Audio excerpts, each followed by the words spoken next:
इसके जो सिम्टम्स होते हैं स्टार्टिंग में, अगर डीएमडी को हम देखें, ड्यूशन मस्कुलर डिस्ट्रॉफी, जो कि छोटे बच्चों में होती है, तो क्योंकि स्टार्टिंग में जो बच्चा होता है चलना सीखता है, खड़ा होना सीखता है, और कई बार ये होता है कि सभी बच्चे जो हैं एक ही एज में ना तो वो खड़े होते हैं ना चलते हैं।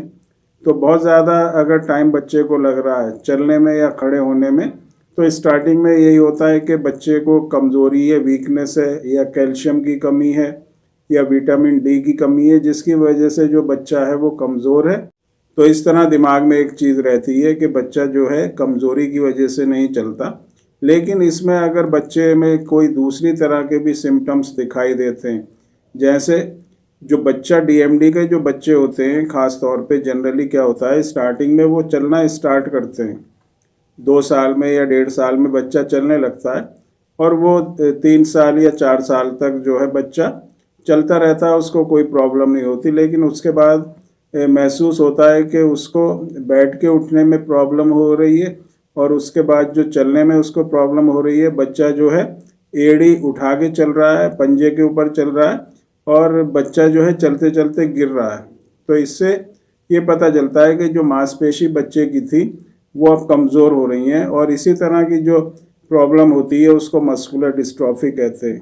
तो ये मस्कुलर डिस्ट्रॉफी जो है छोटे बच्चों में और बड़ों में सभी में होती है, किसी भी उम्र में ये हो सकती है। लेकिन जिसमें भी ये मस्कुलर डिस्ट्रॉफी की प्रॉब्लम होगी उसको मांसपेशी या मसल से रिलेटेड ही प्रॉब्लम होगी, उसकी मसल्स वीक हो जाएंगी, कमज़ोर हो जाएंगी, और वो कोई काम करने के लायक जो है उसकी बॉडी नहीं रहेगी, और उसको बहुत ही ज़्यादा परेशानी होगी।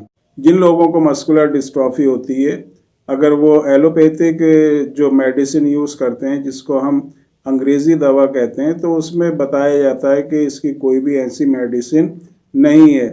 क्योंकि एलोपैथिक सिस्टम में क्या होता है कि उसमें या तो मल्टीविटामिन या फिर जो है स्टेरॉइड दिए जाते हैं। मल्टीविटामिन क्योंकि एक डिफिशियंसी डिजीज़ नहीं है, विटामिन्स या मिनरल्स की कमी से ये प्रॉब्लम नहीं होती, ना ये वीकनेस की वजह से होती है। इसकी जो रीज़न होता है, इसका जो कॉज होता है, वो जीन के अंदर म्यूटेशन होता है। तो मल्टीविटामिन अगर आप यूज़ भी करेंगे और अगर आपको मस्कुलर डिस्ट्रॉफी है, तो कोई भी इसका ख़ास फ़ायदा जो है आपके ऊपर नहीं होगा। स्टेरॉइड जो है स्टार्टिंग में अगर उनसे कुछ आपको महसूस होगा कि आराम मिल रहा है, लेकिन उसके बाद जो है वो स्टेरॉइड आपको नुकसान देने लगेंगे।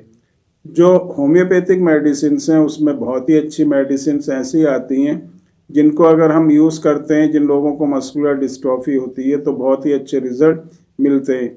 होम्योपैथिक मेडिसिन और जो एक ऑयल नाभि में डाला जाता है, ये 2 चीज़ें आपको यूज़ करना है।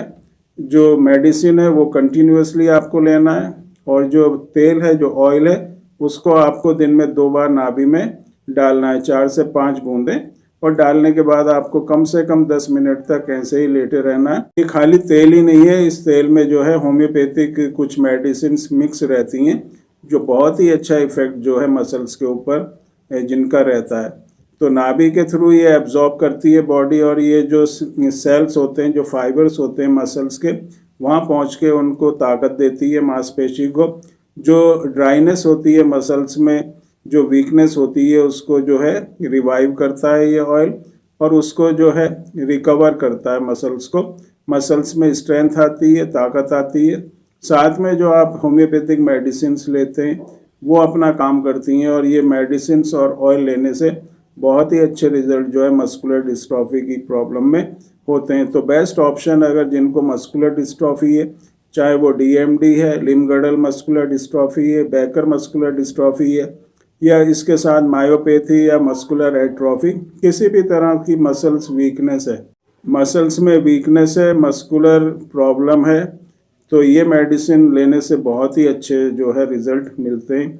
मांसपेशी में ताकत आती है, कंडीशन में इम्प्रूवमेंट होता है, और जो है काफ़ी अच्छा जो है जिन लोगों को मस्कुलर डिस्ट्रॉफी या मसल वीकनेस की प्रॉब्लम होती है, उनको बहुत अच्छा रिलीफ इन मेडिसिन से मिलता है।